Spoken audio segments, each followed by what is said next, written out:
There are times in our lives when we begin to wonder what it all really means.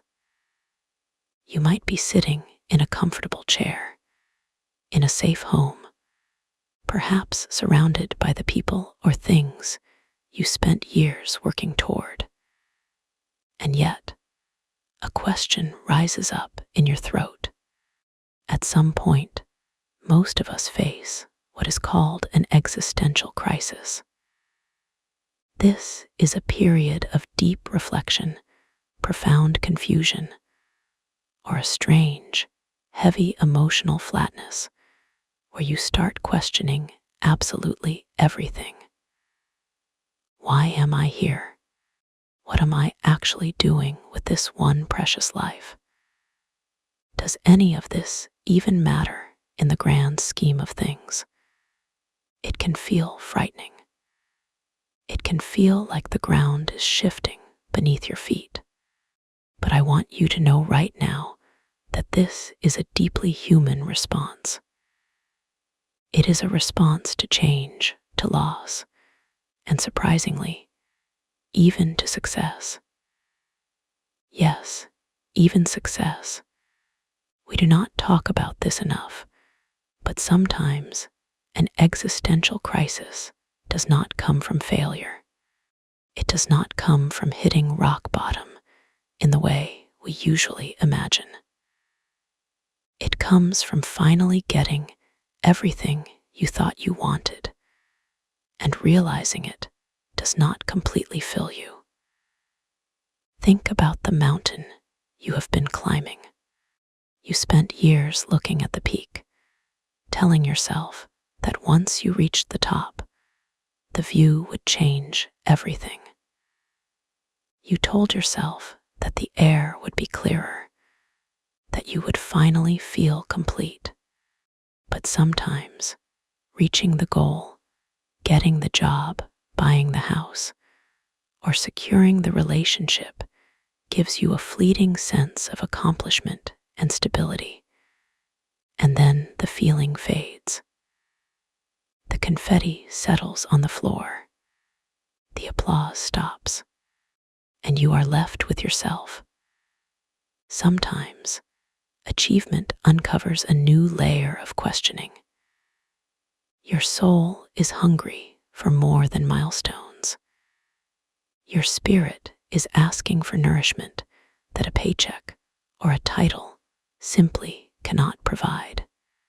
While that realization can feel unsettling and perhaps even ungrateful, it does not mean your achievements are meaningless. It does not mean that joy is impossible for you. It simply means that you have outgrown the old answers. The script you were given, the one that said do this, then do that, and you will be happy, has run its course. You are being invited to search for deeper answers. You can no longer tell yourself, I will be happy when I get there, because you are there. You have the when. And yet, there is still a quiet emptiness you did not expect. It can feel dark and lonely, like you are the only one feeling this way while everyone else is enjoying their lives. But every crisis carries a seed of transformation.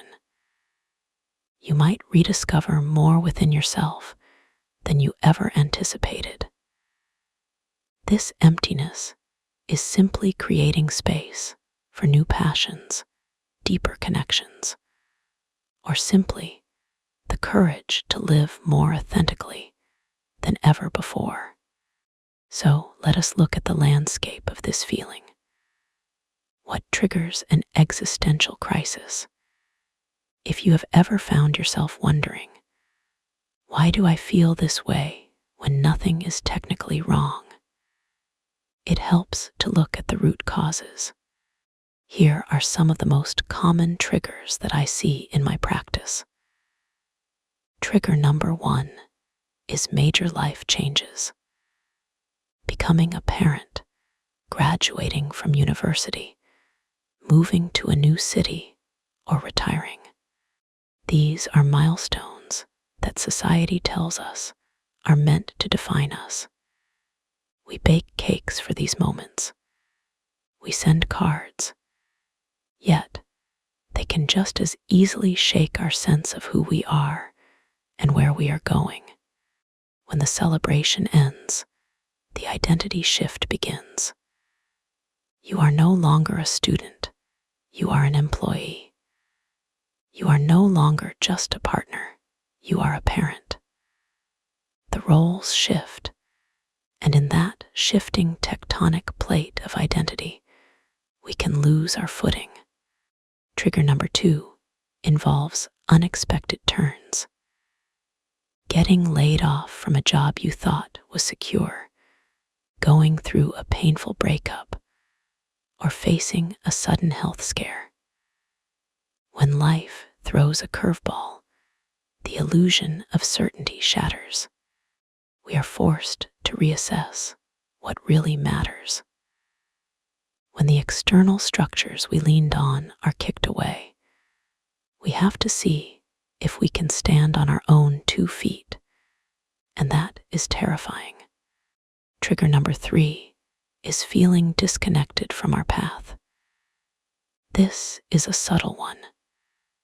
Maybe your career looks fantastic on paper. Maybe your parents are proud and your friends are envious. But deep down, it leaves you cold. You sit in meetings or complete tasks, and you feel like a robot. You wonder, is this it? Is this the next 40 years of my life? That disconnect between your external reality and your internal truth creates a friction that sparks a crisis. Trigger number 4 is the loss of control. You might feel like a passenger in your own life, going through the motions, but not steering the wheel. You wake up, you follow a routine you did not consciously choose. You go to sleep, and you repeat it. You feel powerless and directionless, caught in a current that is sweeping you downstream while you desperately want to swim to shore. Trigger number 5 is grief and loss. Losing someone, whether by death, distance, or a relationship change, can collapse the meaning structures we have built around them. When we love someone, they become part of our map of reality. When they are gone, the map no longer matches the territory. We are lost. We are left to rebuild, sometimes from scratch, trying to understand how the world turns without them in it. If any of these sound familiar to you, I want you to remember something crucial. An existential crisis is not the end of the road. It is not a stop sign. It is more like a crossroads. It is your mind and your heart asking you to stop running on autopilot. It is a demand from your spirit to start asking what actually matters to you, not to your neighbors, not to your parents, but to you. And while it feels uncomfortable now, many people find that it is in these moments of emptiness that they uncover their deepest truths. Now, how do you know if you are in the thick of this? It is not always obvious. Sometimes it disguises itself as simple fatigue or stress. Here are some signs you might be experiencing an existential crisis. Sign number 1 is constant overthinking. You are stuck in cycles of deep, repetitive thoughts. It is like a washing machine in your brain that never finishes the cycle. Even when life is quiet, even when you are trying to sleep or watch a movie, your mind will not rest. You are analyzing the past, fearing the future, and dissecting the present until it falls apart. Sign number 2 includes anxiety and depression symptoms. Your thoughts weigh you down physically. This can lead to a pervasive sadness, a sense of dread when the sun goes down, or a terrifying emotional numbness. It is not that you are sad, exactly. It is that you feel like you are looking at the world through a thick pane of glass. You see people laughing, but you cannot quite feel the frequency of their joy. Sign number 3 is a loss of motivation. You struggle to care about things that once excited you. Hobbies you used to love feel like chores. Projects at work that used to light you up now feel pointless. Without a clear why, even small tasks feel heavy. Making the bed or replying to an email feels like climbing Mount Everest because you cannot connect the action to a meaningful outcome. Sign number 4 is low energy. The emotional weight of questioning your existence is exhausting. It takes a tremendous amount of caloric and mental energy to wrestle with the meaning of life. This can manifest in physical exhaustion or burnout. You might sleep for 10 hours and still wake up tired. Your limbs might feel heavy, as if gravity is pulling on you harder than it pulls on everyone else. Sign number 5 is social withdrawal. You start pulling away from others. This is usually not out of anger or dislike. You love your friends, you love your family, but you pull away because you feel like a stranger to yourself. So how can you be known by anyone else? You feel like you cannot explain what is happening in your head. So it is easier to just be alone than to put on a mask and pretend everything is fine. Sign number 6 is feeling lost or out of control. It is like being in a dark room without a light switch, directionless, and stuck. You reach out for familiar landmarks, but you cannot find them. You might feel a desperate need to make a change, but have absolutely no idea what that change should be. And sign number 7 is escaping through substances or distractions. Maybe you have started drinking more wine in the evenings than you used to.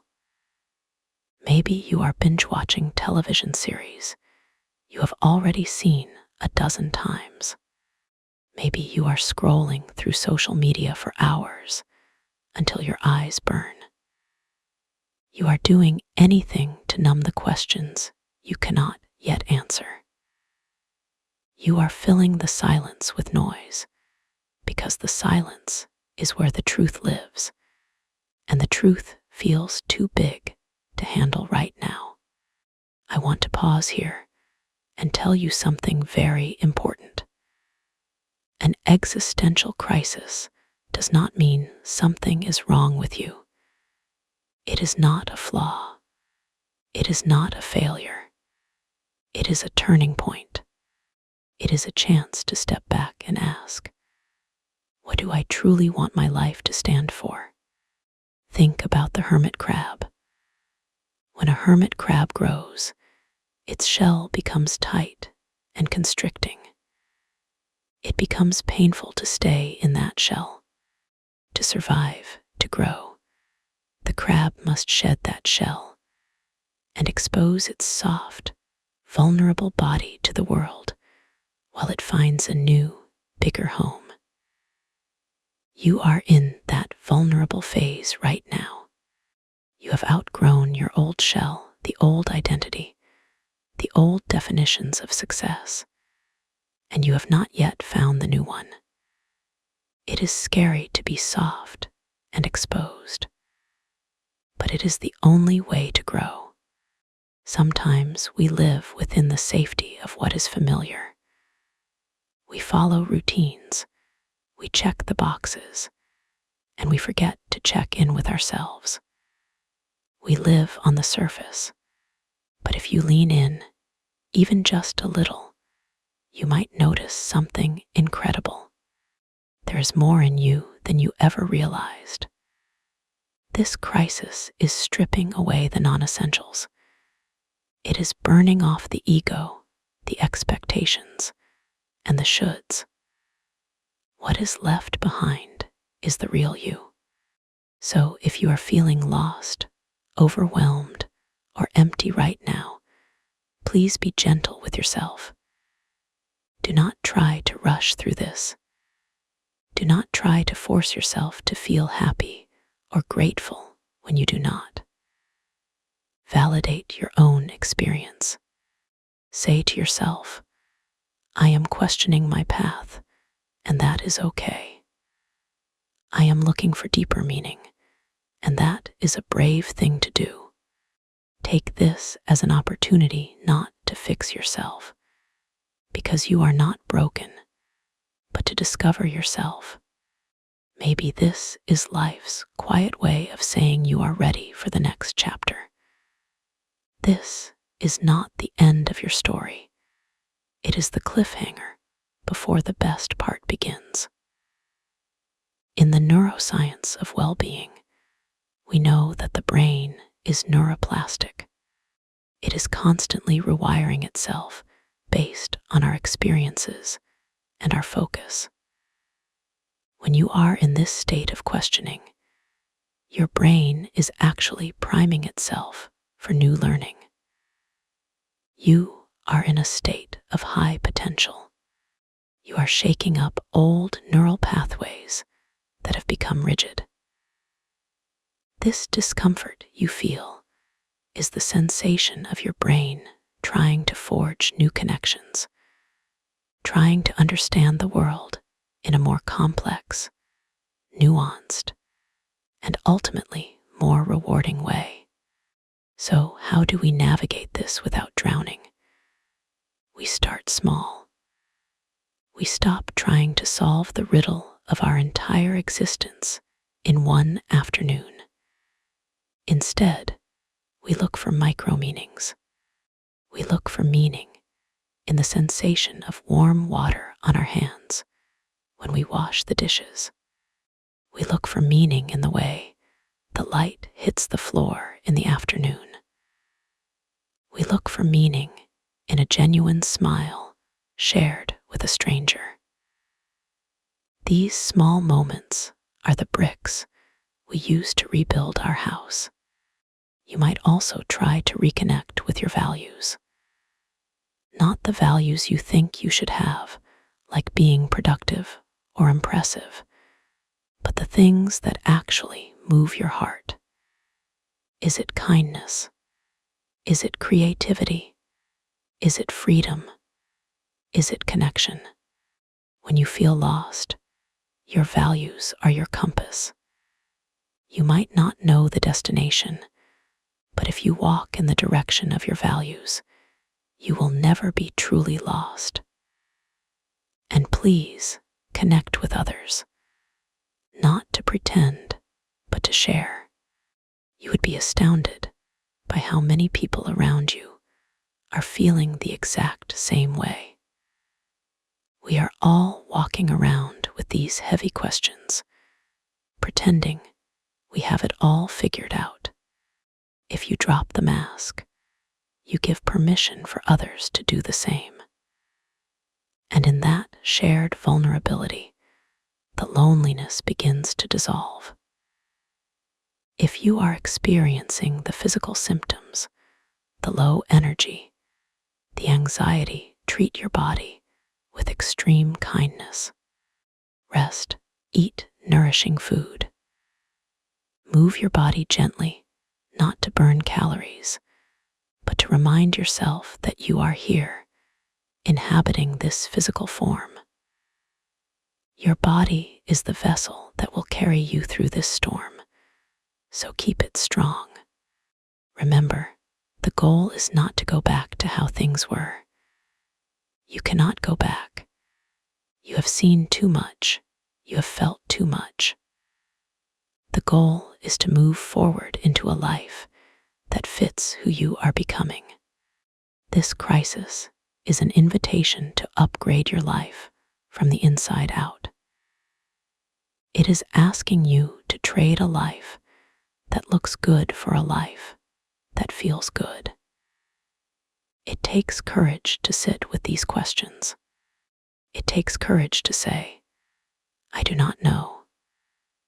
But I do not know is the birthplace of all new knowledge. It is the blank canvas upon which you will paint your masterpiece. So, my dear friends, as we wrap up this session, I want you to carry a sense of hope with you. This darkness is not a tomb, it is a womb. You are being reborn.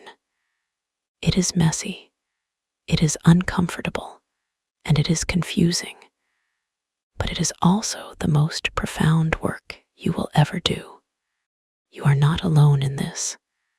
We are all navigating these tides together. Trust the process. Trust that the answers will come not all at once, but slowly, quietly, day by day. You are exactly where you need to be. You are waking up, and the world needs you wide awake. Thank you for letting me be a part of your journey today. Until next time, keep listening to that quiet voice inside. It knows the way. Now, let us consider for a moment the specific beauty of this transition. When we talk about the dark night of the soul, which is a term often used for this experience, we often focus on the darkness, but we forget that the night is necessary for the stars to shine. Without this background of questioning, the points of light in your life would not be visible. Think about the last time you felt truly, deeply alive. Was it when you were following a rule? Or was it when you were taking a risk? Was it when you were doing what was expected? Or was it when you were doing what felt true? Usually, our most vibrant memories come from moments of authenticity. This crisis is pushing you toward more of those moments. I often tell my clients to keep a truth journal during these times. It is different from a diary. In a truth journal, you only write down things you know for a fact are true for you. One day, the only thing you might write is, I love the smell of coffee. That is enough. That is a building block. Another day you might write, I do not like my job. That is a harder truth, but it is a vital one. Over time, these truths accumulate. They form a foundation that is rock solid because it is built on your reality, not on illusions. We must also talk about patience. In our modern world, we want instant fixes. We want a pill for the anxiety, a hack for the productivity, a 5-step plan for the life purpose. But the soul does not work on a high-speed internet connection. The soul works in seasons. You might be in a winter season right now. The trees look dead, the ground is hard, and the air is cold.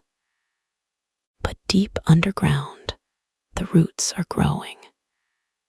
They are reaching deeper into the earth, gathering nutrients for the spring that is inevitably coming. You cannot rush the winter. You have to endure it and find the beauty in its stillness. If you try to force a bloom before it is ready, it will wither. So, give yourself permission to be in winter. Give yourself permission to be dormant.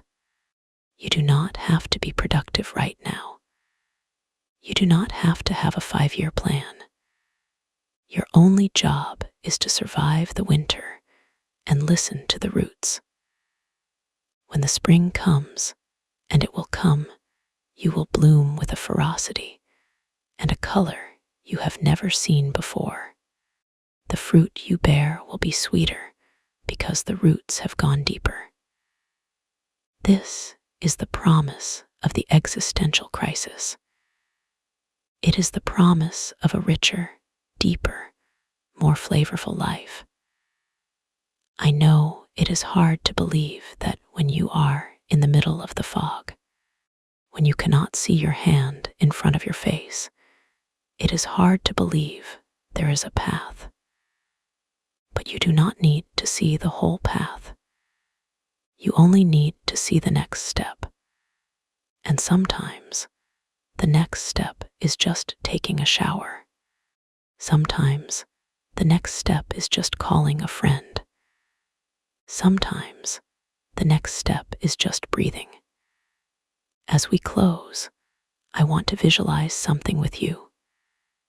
Imagine you are standing on the edge of a vast ocean. The water is dark and mysterious. This ocean represents your unknown future.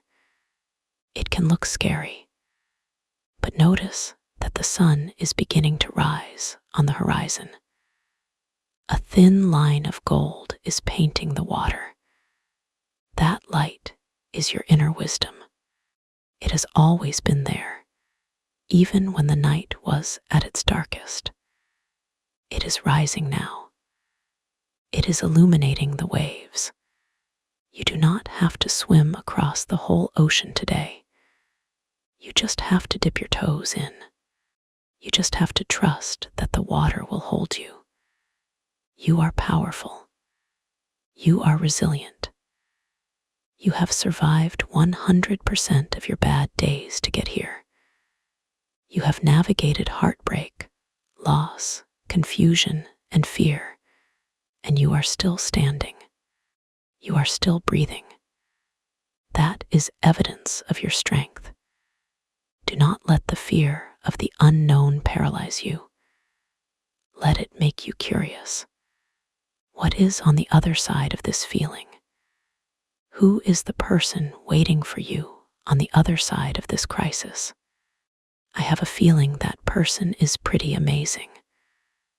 I have a feeling that person is someone you are going to really like. So, hold on. Keep going. Keep questioning. The answers are walking toward you, just as you are walking toward them. One day, you will meet in the middle, and everything will make sense. But until then, be kind to the version of you that is still searching.